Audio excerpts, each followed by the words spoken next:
Assalamu alaikum. Welcome to my channel, English Grammar Full Stop Salam. My dear viewers, today I am going to make this video with a broken heart. আপনারা নিশ্চয় জেনে আছেন যে আমার একজন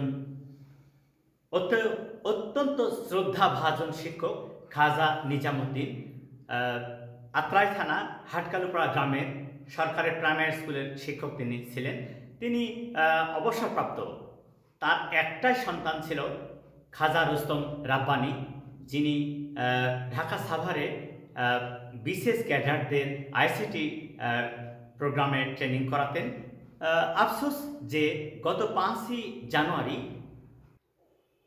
তার অফিসের গেটের রং সাইড দিয়ে একটা গাড়ি এসে তাকে ধাক্কা দেয় এবং সে মারাত্মকভাবে আহত হয়ে হসপিটালে আইসিইউতে থাকে এবং তার একদিন পরে মৃত্যুবরণ করে। আল্লাহ যেন তার আত্মার মাগফিরাত করে দেন এবং তার ছোটোখাটো ভুল ত্রুটি যা কিছু আছে সব কিছু মাফ করে তার জন্য জান্নাত নসিব করেন। সে এলাকার এবং জীবনে যাদের সাথে মিশেছে প্রত্যেকের শ্রদ্ধাভাজন এবং ভালোবাসার পাত্র। যারা তার সাথে কাজ করেছে এমন কেউ বলতে পারবে না যে সে বিন্দুমাত্র অবহেলা বা অনীহা দেখিয়েছে। প্রতিটা মানুষের জন্য সে বন্ধুপূর্ণ আচরণ এবং active and most dutiful person Khaja Rustam Rabbani. আমরা তার আত্মার মাগফিরাত কামনা করছি। আজকে যে ভিডিওটা করব তা অত্যন্ত গুরুত্বপূর্ণ, তা হচ্ছে ফাইনাইট এবং নন ফাইনাইট ভার্বস। ফাইনাইট এবং নন ফাইনাইট ভার্বস। আমরা আসলে সেন্টেন্সে তো অনেক ভার্ব ব্যবহার করি, কিন্তু কোনটা কোন ভার্ব অনেক সময় বুঝতে পারি না। সেটা আজকে একদম ক্লিয়ার হয়ে যাবে। যেমন আমরা প্রথমে ফাইনাইট ভার্বস নিয়ে এবং নন ফাইনাইট ভার্বস নিয়েই কথা বলবো।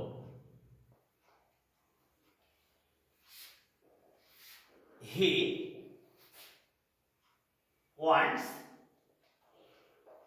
a pen to write something.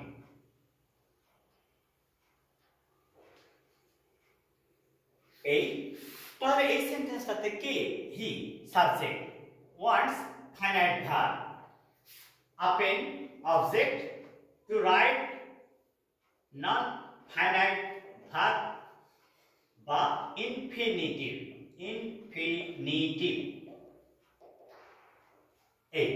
এবারে এটা সিম্পল প্রেজেন্ট টেন্স। আমরা কি দেখে বুঝলাম? Subject third person singular number present tense হলে ভার্বের সাথে এস বা ইএস যুক্ত হয়। এই স্ট্রাকচার যেটা বহন করে সেটা সিম্পল প্রেজেন্ট টেন্স হয়। তাহলে সিম্পল প্রেজেন্ট টেন্সে সাধারণভাবে কোনো কাজ করা হওয়া যাওয়া এইটা বোঝানো হয়। এরপরের সেন্টেন্সটা আমরা একটু দেখি। He wanted a pen to write something. এই যে এইটা কিন্তু সিম্পল পাস্ট টেন্স। ওয়ান্টেড এখানে ছিল ওয়ান্টস প্রেজেন্ট, এটা ওয়ান্টেড পাস্ট টেন্স, কিন্তু এইটা হচ্ছে ফাইনাইট ভার্ব, এটা a pen object, to write এটা নন ফাইনাইট ভার্ব বা ইনফিনিটিভ। এখন ছোট্ট একটা কথা না বললেই নয় যে হোয়াট ইজ ইনফিনিটিভ। ভার্বের বেস ফর্মের পূর্বে টু বসালে, ভার্বের বেস ফর্মের পূর্বে টু বসালে টু প্লাস ভার্বকে ইনফিনিটিভ বা নন ফাইনাইট ভার্ব বলে। যখন ভার্বের বেস ফর্মের পূর্বে টু বসানো হয় সে কিন্তু আর ভার্ব থাকে না, সে নাউনের মতো কাজ করে, সে নাউনের মতো কাজ করে। এই জন্য সে ইনফিনিটিভ, সে ভার্ব নয়। আচ্ছা, তারপরে দেখি I saw her plucking flowers. আমি তাকে ফুল তুলতে দেখলাম। I saw her plucking flowers, আমি তাকে ফুল তুলতে দেখলাম।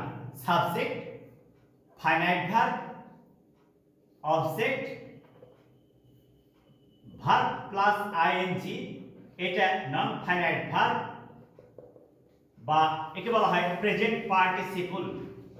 Present participle simple. আচ্ছা, আমরা এখানে দুইটা বিষয় লক্ষ্য করেছি।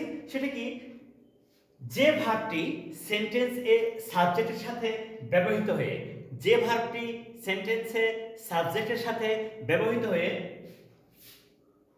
সেন্টেন্সের সাবজেক্টের নাম্বার, পার্সন ও টেন্স অনুযায়ী চেঞ্জ হতে পারে। যেমন এখানে প্রেজেন্ট টেন্স ওয়ান্টস, এখানে পাস্ট টেন্স ওয়ান্টেড, এখানে পাস্ট টেন্স স, সি এর পাস্ট ফর্ম স। কিন্তু মজার বিষয়, এখানে কিন্তু চেঞ্জ হচ্ছে না। সেটা কি, টু রাইট, প্রেজেন্ট টেন্সে টু রাইট, পাস্ট টেন্সেও টু রাইট।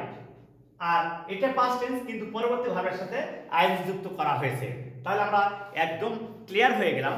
এখানে স্পষ্ট বুঝতে পারছি যে যে সমস্ত ভার্ব সেন্টেন্সে সাবজেক্টের সাথে ব্যবহৃত হয়ে ওই সেন্টেন্সের সাবজেক্ট এ নাম্বার, পার্সন ও টেন্স অনুযায়ী চেঞ্জ হতে পারে, তাদেরকে ফাইনাইট ভার্ব বলে। ফিনিশ অর্থ শেষ করা, ফিনিশ থেকে ফাইনাইট, অর্থাৎ ওই ভার্বটি সেন্টেন্সে কাজ সম্পন্ন করতে পারে। ওকে, কিন্তু according to the subject and tense, number and person, that finite verb may be changed. ঠিক একই সময়ে নন ফাইনাইট ভার্বটা ওই সমস্ত ভার্ব যারা অসম্পূর্ণ ক্রিয়া, কাজ সম্পন্ন করতে পারে না, তারা কাজের কথা বলে কিন্তু কাজ সম্পন্ন করতে পারে না। যেমন he wants a pen to write something, সে একটা কলম চায় কিছু লেখার জন্য, একটি কলম চায়। আসলে চাওয়াটাই হচ্ছে মূল ভার্ব, চাওয়াটাই তার আসল কাজ। আর কি, লিখতে, সে কিন্তু এখনো লিখেনি, লেখার জন্যই চাচ্ছে, চাওয়াটাই মেন কাজ। তাই চাওয়া হচ্ছে ফাইনাইট ভার্ব, মানে চাওয়া কাজটা ফিনিশ করছে। The word wants, that's verb and finite verb, because that completes the action of that sentence. Normally we can say that verb is the word which completes the action of a sentence.